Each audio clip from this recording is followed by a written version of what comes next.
Baik, saya mulai. Assalamualaikum warahmatullahi wabarakatuh. Kami dari kelompok 4 akan mempresentasikan tentang merger Bank Mandiri. Sebelumnya, perkenalkan nama saya Febri Hedrawan, absen 8. Saya Nurul Nadia, absen 17. Saya Rois Azizur Rahman, absen 18. Saya Satrio Haji Gunawan, absen 20. Dan saya Via Kumalasari, absen 24. Baik, langsung saja. Dalam PPT ini ada 4 materi, yaitu yang pertama merger, lalu yang kedua histori merger Bank Mandiri itu sendiri, lalu yang ketiga alasan merger Bank Mandiri, dan yang keempat kondisi Bank Mandiri setelah di-merger. Kepada merger, pengertian dari merger itu sendiri yaitu merger adalah di mana perusahaan yang memerger mengambil atau membeli semua aset dan liabilitas perusahaan yang dimerger. Dengan begitu, perusahaan yang memerger memiliki paling tidak 50% saham dan perusahaan yang dimerger berhenti beroperasi dan pemegang sahamnya menerima sejumlah uang tunai atau saham di perusahaan yang baru. Ini dari Bailey, Myers, dan Marcus pada tahun 1999.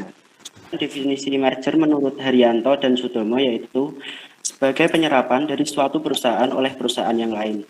Dalam hal ini, perusahaan yang membeli akan melanjutkan nama dan identitasnya. Perusahaan pembeli juga akan mengambil baik aset maupun kewajiban perusahaan yang dibeli. Setelah merger, perusahaan yang dibeli akan kehilangan atau berhenti beroperasi. Ada histori merger Bank Mandiri.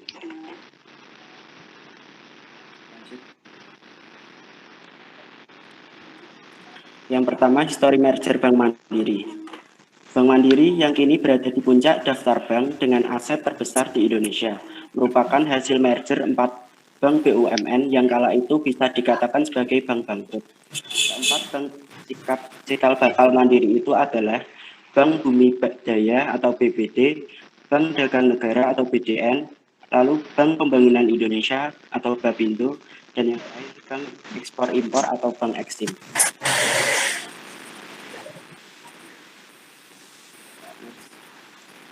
Empat cikal bakal Bank Mandiri. Yang pertama itu ada Bank Dana Dunia. Bank Bumi Daya merupakan hasil nasionalisasi dari Bank Nasionalis Bank yang sebelumnya merupakan perusahaan Belanda pada saat masa penjajahan Belanda di Indonesia. Bank Bumi Daya ini telah melalui proses panjang dalam masa nasionalisasi. Pada tahun 1959, The National Handelsbank diubah menjadi Bank Umum Negara. Selanjutnya, pada tahun 1964, Chartered Bank yang sebelumnya milik Inggris juga dinasionalisasikan dan diambil alih oleh Bank Umum Negara. Pada tahun 1965, Bank Umum Negara digabungkan dengan Bank Negara Indonesia dan diganti namanya menjadi Bank Negara Unit keempat. Kemudian namanya beralih menjadi Bank Bumi Daya. Yang kedua ada Bank Dagang Negara. Bank Dagang Negara merupakan bank tertua di Indonesia yang bertempat di Batavia, yang sekarang adalah Jakarta.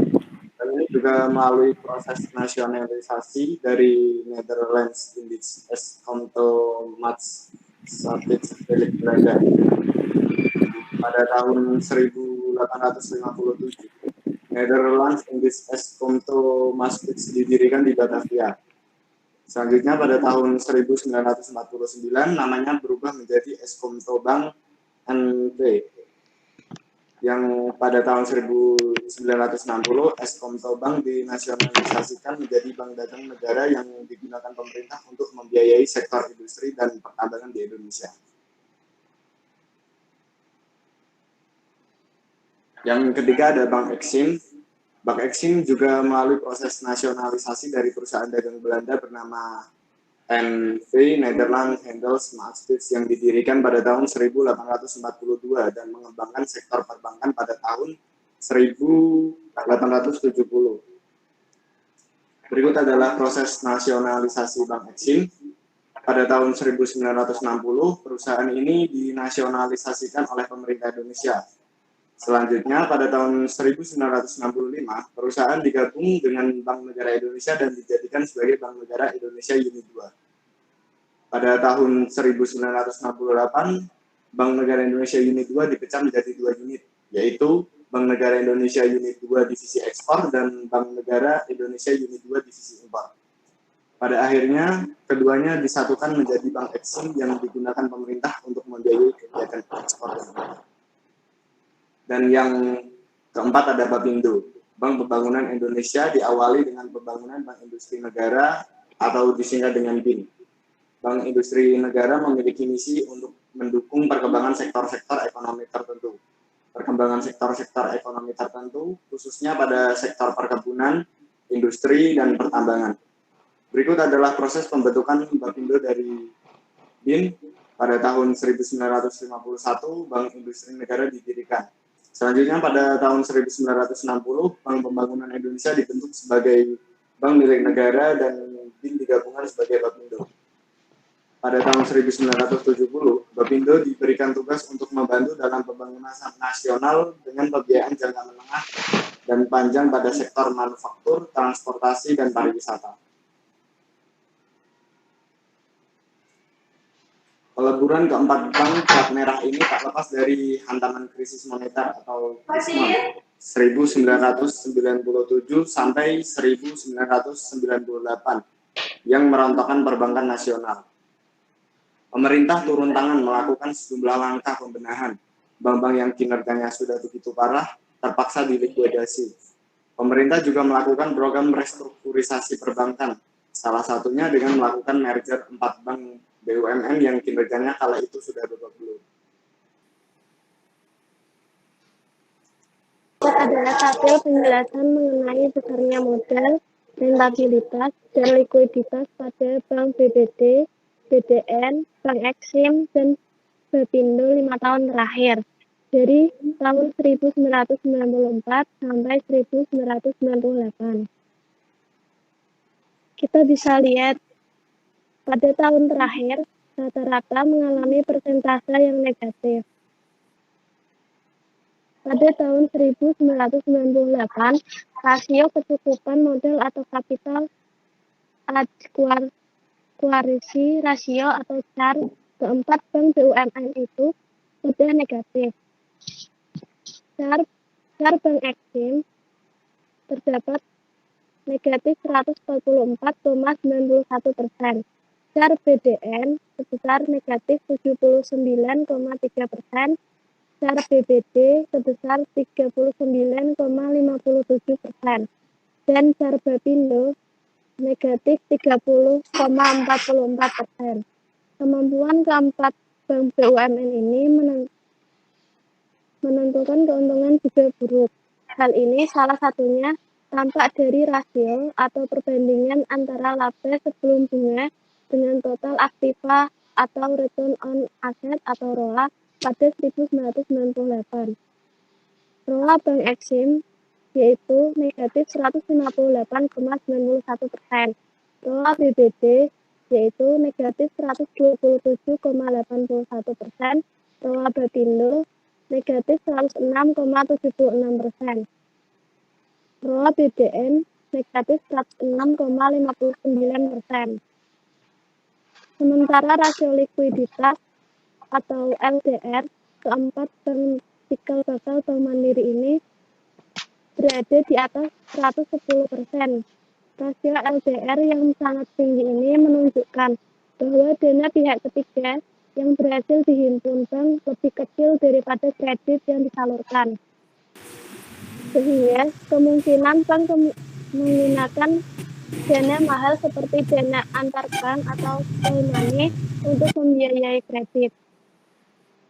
Di tengah gejolak krisis moneter yang makin menjadi pada Februari 1998, pemerintah mengumumkan melebur 4 bank BUMN, yakni Bank Eksim, Bapindo, BDN, dan BBD menjadi satu, yaitu berubah menjadi nama Bank Mandiri. Selanjutnya ada alasan merger. Nah, di sini ada 3 alasan merger. Yang pertama yaitu untuk menciptakan suatu sinergi, khususnya yang berkaitan dengan memperkuat aset, modal, dan jaringan pemasaran yang telah ada. Yang kedua, untuk meningkatkan efisiensi dan optimalisasi kerja bank. Dan yang ketiga adalah meningkatkan peran manajerial bagi bank hasil merger. Nah, berikut ini adalah penjelasan dari alasan-alasan tersebut. Yang pertama, menciptakan sinergi. Bank-bank yang telah melakukan merger tersebut dengan sendirinya jumlah aset dan modal bank yang dimilikinya akan menjadi besar. Sebagai contoh, Bank Mandiri yang merupakan bank hasil merger antara 4 bank pemerintah, total asetnya pada saat akan dimerger diperkirakan mencapai lebih dari 90 triliun rupiah. Dan modal sendiri mencapai sekitar 9 triliun rupiah. Di samping menambah jumlah aset dan modalnya, maka jumlah nasabah yang dapat dilayaninya serta jumlah kantor cabang dari hasil merger bank tersebut juga semakin meningkat.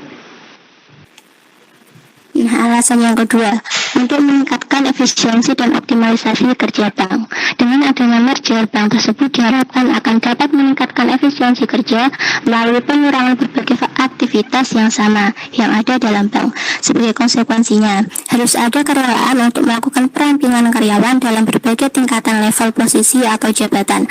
Munculnya bank baru hasil merger, Bank Mandiri misalnya, diperkirakan sekitar ribuan karyawan dengan terpaksa dan berat hati harus dirumahkan atau memperoleh kesempatan pensiun lebih cepat. Untuk mengantisipasi hal tersebut, tentunya jauh hari sudah memperoleh perhatian dengan seksama, seperti memberikan berbagai bentuk pelatihan yang memungkinkan mereka yang akan dirumahkan tersebut untuk mampu mandiri plus bekal permodalan untuk membuka usaha atau bisnis baru bagi kelangsungan hidupnya.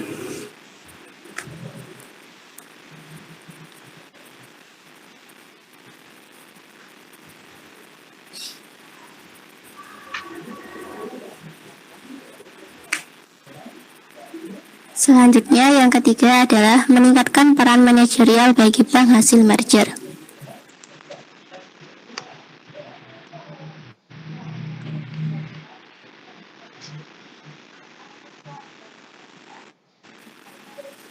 Sedangkan mengenai peran manajerial dalam bank hasil merger, diharapkan akan dapat menghasilkan suatu efisiensi dan meningkatkan kinerja atau performa serta optimal melalui penempatan tenaga-tenaga profesional perbankan yang dimiliki oleh masing-masing bank hasil merger.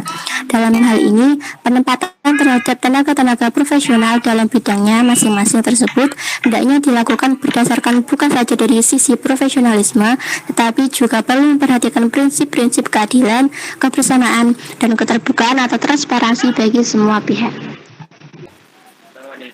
Merupakan hasil merger antara Babindo dan Bank Ekspor.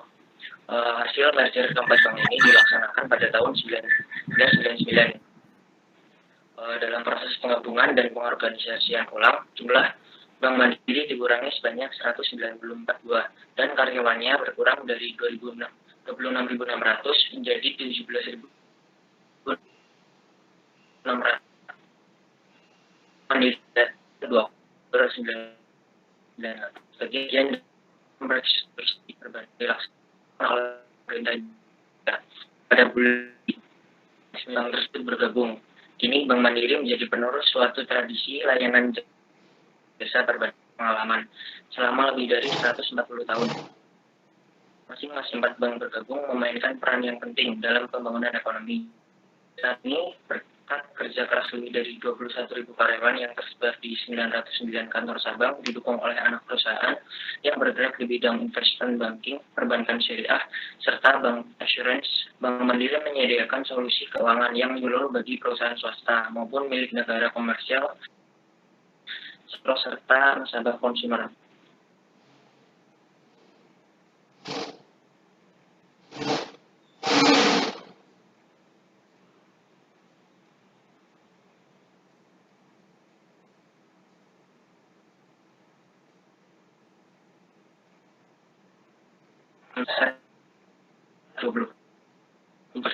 Pemerintah hasil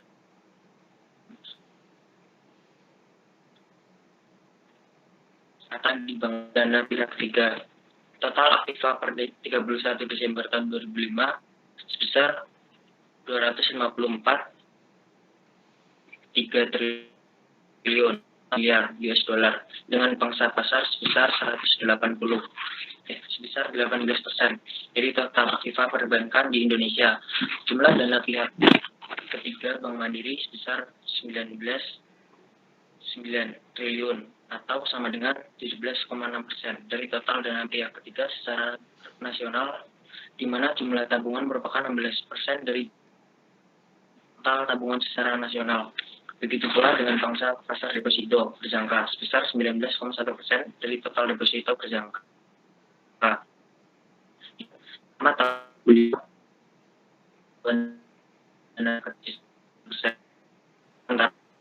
Bank Mandiri memiliki struktur permodalan yang kokoh dengan rasio kecukupan modal atau kapital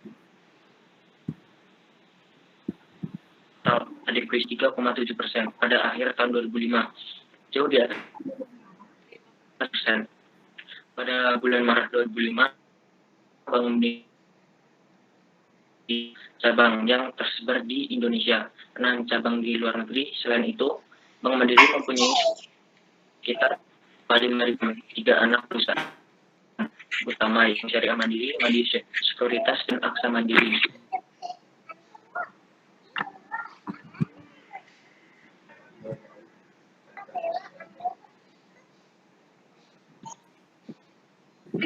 Presentasi dari kelompok kami, apakah ada yang ingin ditanyakan?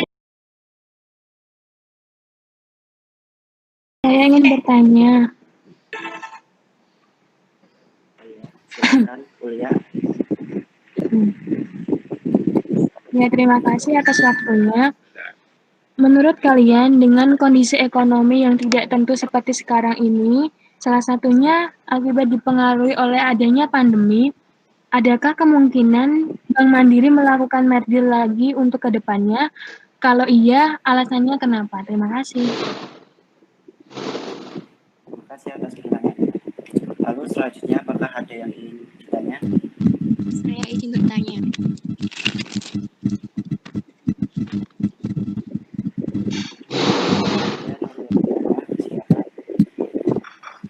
Terima kasih atas waktunya. Mengapa dua bank yang statusnya milik negara itu sulit untuk melakukan merger seperti Bank Mandiri dan BNI? Itu hanya sekedar wacana saja, namun tidak ada realnya. Terima kasih. Terima kasih atas pertanyaannya. Baik, sebentar kami akan diskusikan dulu jawabannya. Baik, kami akan menjawab pertanyaan dari Syarifatul Ulia. Pertanyaan akan dijawab oleh Via Kumala. Ya, baik, terima kasih. Saya akan menjawab pertanyaan dari Ulia. Nah, saat pandemi ini, gimana sih, apakah Bank Mandiri itu akan merger atau tidak? Kalau menurut kelompok kami, Bank Mandiri itu tidak akan merger. Karena soalnya Bank Mandiri itu sudah pernah merger dan dilihat pada saat kondisi sekarang ini, ketahanan dari Bank Mandiri itu kuat. Nah, contohnya saja NPL-nya itu pada bulan Maret itu hanya 2,4%. Nah, sedangkan NPL yang maksimum itu adalah 5%. Gitu. Terima kasih Via atas penjelasannya.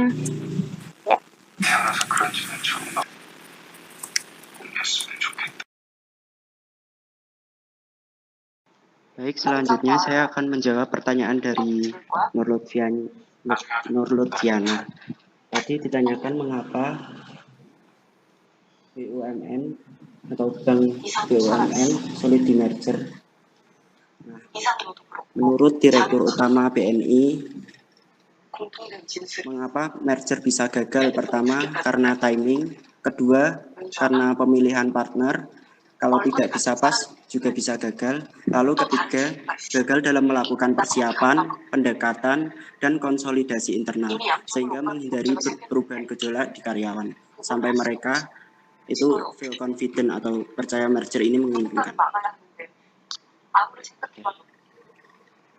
Apakah bisa diterima jawabannya? Bisa, terima kasih kelompok. Sama-sama. Baik, saya kira cukup presentasi dari kelompok kami. Apabila ada kesalahan mohon dimaafkan. Wabillahi taufiq wal hidayah. Wassalamualaikum warahmatullahi wabarakatuh.